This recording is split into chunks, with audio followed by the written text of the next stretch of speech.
আত্মমুগ্ধ ব্যক্তিরা আপনার প্রেমে পড়ে না, তারা আপনাকে নিয়ে গবেষণা করে।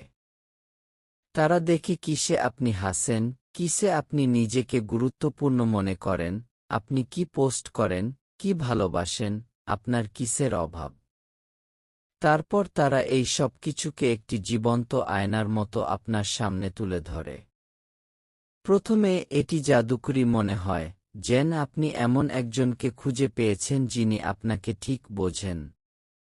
কিন্তু আপনি আসলে যা অনুভব করছেন তা হল এমন একজনের পরিকল্পিত আকর্ষণ, যে আপনার বিশ্বাস, স্নেহ এবং আনুগত্য অর্জনের জন্য একটি মিথ্যা সত্তা তৈরি করছে। এটা সামঞ্জস্য নয়, এটা ছদ্মবেশী কারসাজি।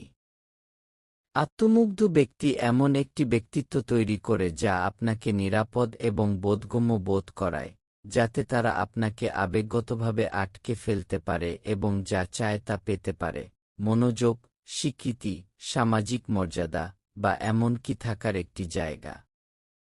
কিন্তু যেই মুহূর্তে তারা বুঝতে পারে যে তারা আপনার আনুগত্য নিশ্চিত করেছে, তখনই মুখোশটি খসে পড়ে।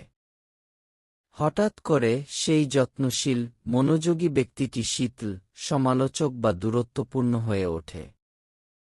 আর আপনি ভাবতে থাকেন, যে মানুষটির প্রেমে আপনি পড়েছিলেন তার কি হল? সত্যিটা কি?